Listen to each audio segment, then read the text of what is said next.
Wake up! I'm Doug, and this is a Taste and Sensibility channel. And today we're charging into coffee review number 14, where we're looking at this Kenya AA coffee from a single source in Kenya. But before we do anything else, let's pour some and get it cooling off. I like to show the origin on a map to show you how many places grow coffee and how the characteristics can be fairly different. So it's pretty interesting once you start trying to buy some single source coffees. So I use this wonderful reference, Coffee Obsession by Annette Moldver. And what I like about it mostly is the maps. It's got lots of other stuff, and there'll be a link to it down below. And here's the map and page on Kenya, where there's lots of description of the coffee growing areas. But the good part for me is this map. So I know this is from Nyeri, and it points right to it right here. So it's dominated by factories and cooperative societies and noted for modest rainfall. The areas around Nyeri are famed for their high quality beans, largely the SL varieties. So Ethiopia is over on the east coast of Africa, and it borders on Ethiopia, which is a good coffee growing region and probably home to the species where it first developed, and there's lots of interesting coffee growing areas here. And they talk about acidity, berry notes, complex fruit, juicy, rich textures. And this interesting area up here, Marsabit, is not known for commercial coffee for export, but they have lots of heirloom varieties. They haven't been mixed in and blended with the current commercial stock, so it is a pretty neat area. So before I get into the tasting, let me remind you to give this video a thumbs up, leave a comment or question down below, subscribe to the channel, and hit that bell to get notified when the new videos come out on Mondays. So as I do every time, I use a specific recipe to make my coffee, specific ratio between the water and the coffee beans. And the beans come to me unroasted, and I roast them myself.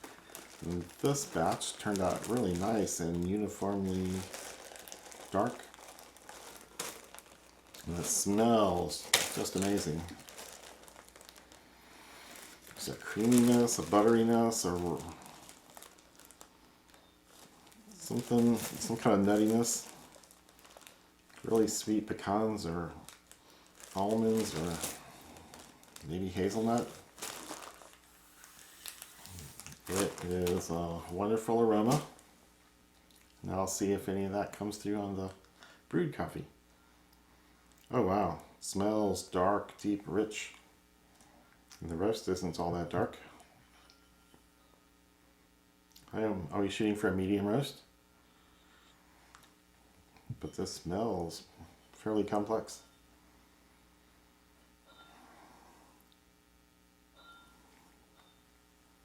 So complex I can't pull out anything. There's an earthiness, there's a brightness, there's a fruitiness, but my nose isn't the best thing to go by, so let's just start tasting. Wow, that's lots of stuff. This might be the most bright, most acidic coffee we've had so far in the whole set. Underneath it, there's a fruitiness, lemon, peach, maybe berries, but unripe raspberries, unripe blackberries, not quite juicy and sweet yet. Whoa, different than what we've had before. And then the notes don't go down very deep. There's not a deep, dark foundation or base notes. It stays in the mid-level and up. There's an earthiness down below, but it's just a cloud of vapor, a mist. You wouldn't want to put a whole structure up on top of it. Wow, this is different. I like it. It's different. It's just I'd have to get used to this for a couple days for, and I will. I will drink 2 pounds worth here as I make it over the next few months. So these beans came from smoking beans, like almost all my beans do. And I ordered them for something on the order of $12 a pound. And this is the highest grade that comes from Kenya. And it comes from one variety of bean called Bourbon SL34. And I have no idea what that means. But it must be one that does well there. And it tastes like this and way different than the other coffees we've had. A lot of people would go, there's not coffee notes there. There's no bitterness. There's very little earthiness. No chocolate notes.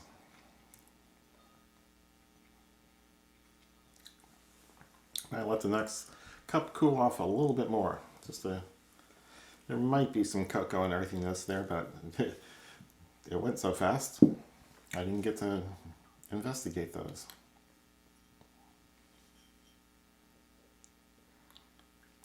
So this is the second of our African coffees. There's a couple more to go, and then we'll move on east of there into the Indian Ocean and Indonesia.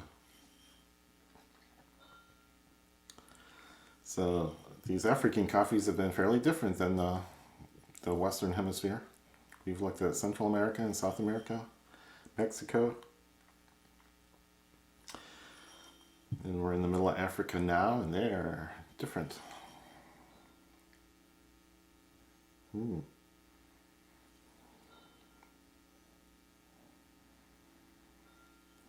the nose is kind of disappearing after I've been having it all over my mouth and nasal cavity.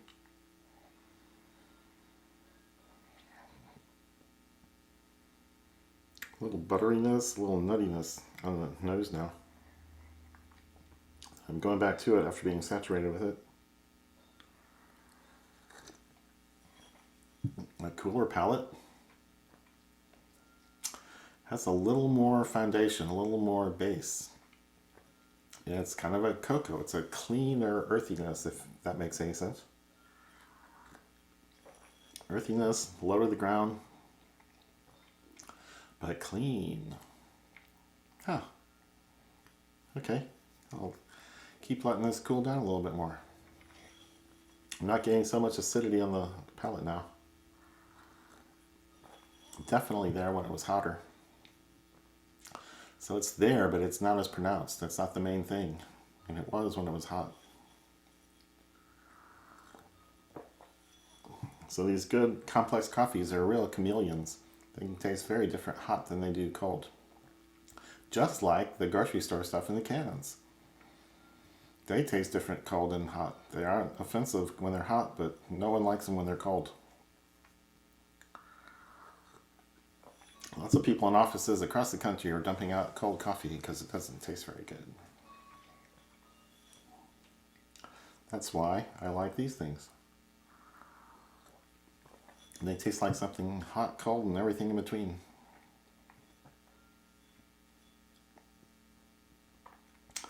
So this is settling down to a really nice, solid coffee without any notes that poke out and would offend anybody, I don't think. And lots of people would go, wow, that is a strange coffee. It doesn't taste like coffee. I'm still getting acidity. I'm still getting limited earthiness and chocolate kind of notes. There's a hint of a bitter finish, but it is faint, distant. I'm not sure anyone would say, yeah, okay, it's there. But it's small, it's quiet. So I am liking this, it's different. Give it a chance to cool down. Kenya AA. And this stuff As I said, comes from Nyeri. It's grown about 1,500 meters. It's a cooperative with hundreds or thousands of farmers. Farmers have very small plots, so they have a cooperative that collects all the beans from them and maybe does the processing. Bourbon SL32 is the only variety listed here, and the process is fully washed. And they give roasting, they give tasting notes: chocolate, blackcurrant, citrus. So the chocolate only came into me after it cooled down quite a bit. And then their recommended roasting levels are light to medium roast. So I will put a link down below to the Kenya AA from Smoking Beans. I may have gone as dark as they recommend. I think you could go a little bit darker and get away with it. But I like to stay in the light half of the pool. And that's when it's so different. This is why we go explore different parts of the world, because the coffees turn out differently. Now, we'll do the cream thing. Pour another one.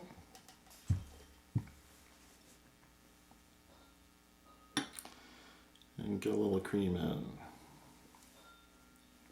And I probably don't need as much as I've been pouring, so I'll go a tad lighter today.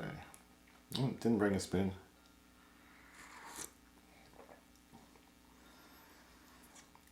I do get all the buttery, creamy notes on the nose, so that is that's a constant when I add cream to the coffee. I can usually smell all the stuff. I've added fat and sugar.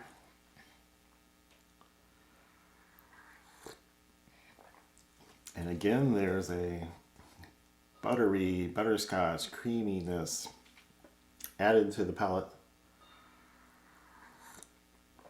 It usually hooks up with the chocolate notes and brings out a chocolate milk flavor, but that's much less reduced, much less pronounced here.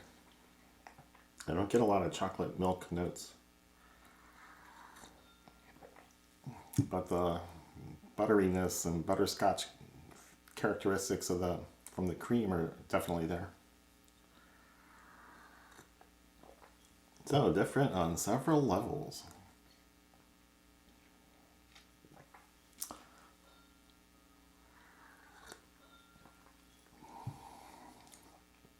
So lots of reasons to like this one, and different from most we've done.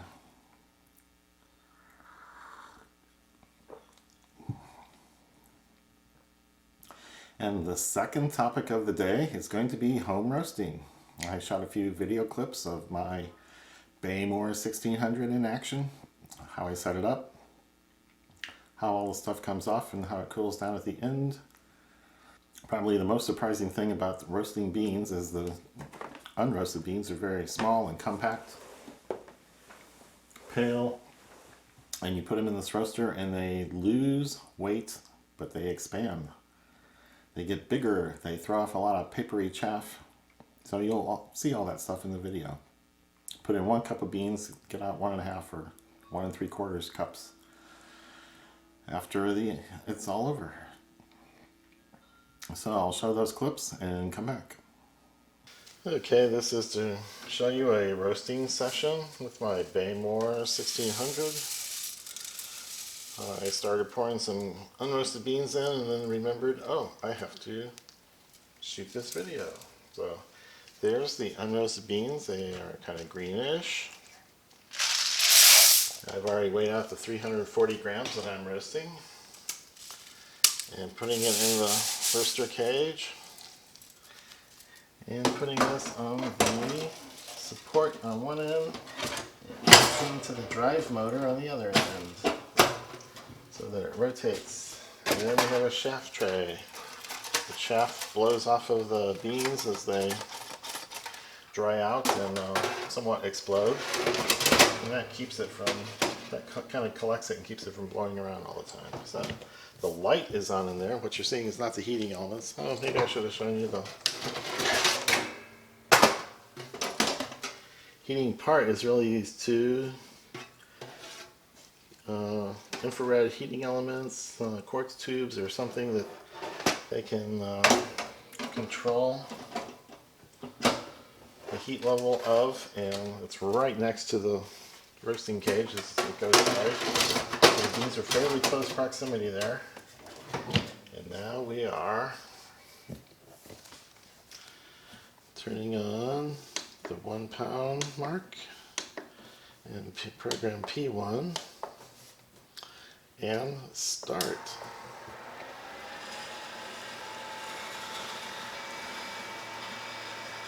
So I'm setting up the GoPro to have a good look inside the cage to show the color change in the beans.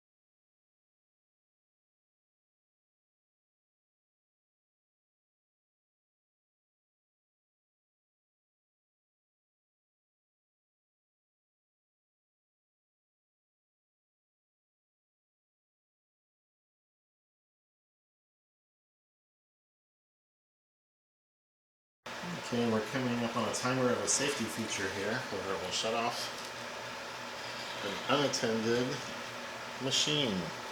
So when this starts flashing, you've got 30 seconds to hit the start button and keep it running. Since the last part's the most dangerous as far as fire, smoke, bad things happening, that proposed shutdown always happens at the last 25% of the roasting. So the beans started out kind of an olive, a dusty olive green, and then they got more splotchy, darker green, and then they went to a nice uniform tan, and now they've been darkening in the browns ever since, and they're pretty brownish in there. They look pretty nice. So mostly I'm listening for first crack. I just want to go 30 or 40 seconds past first crack and try to get a light to medium roast on these and leave some of the sweetness. So I think this is a potentially fairly sweet bean. They're getting nicely dark. I'm expecting to hear some pops soon.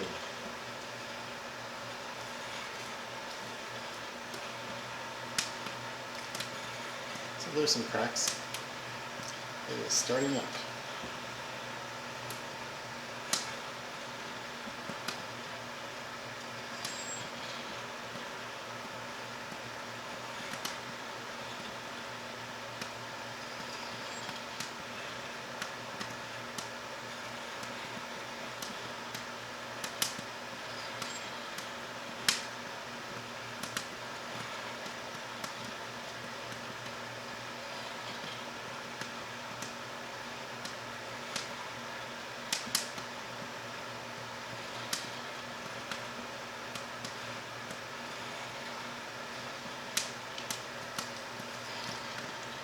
And my decision point is going to be, do I want to add some time when this counts down to 0? I can add time in 15-second increments. And about 6 times I can do that. So I think this is still going to be close to the middle of first crack.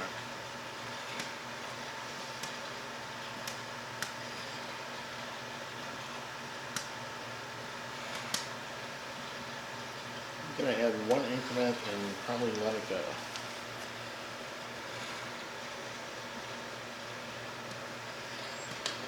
Okay, now it went to 25 seconds, and I entered the 15. And the number of cracks we hear will tell us if I should add any more. I think it's mostly over, and I want to keep it light to medium, so I'll just let that die. Okay, now it goes into a cooling mode, which is not very exciting to watch. So I'm going to turn off this video.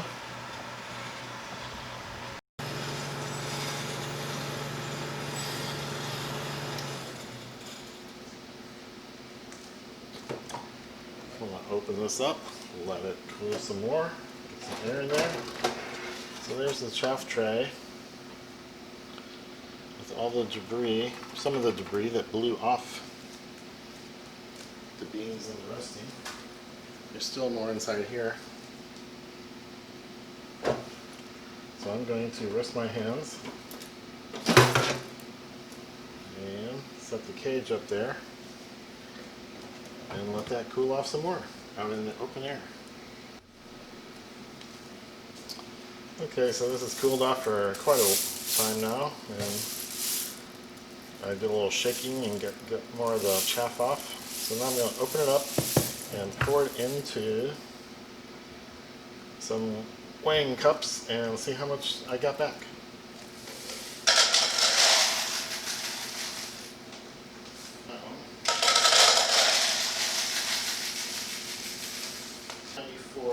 Gram yield. 294 out of 340. Okay, and then there's what the roasted beans look like. Very dark, fairly uniform.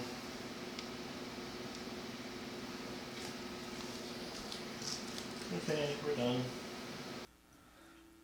So I hope that was interesting to see how one person does their home roasting.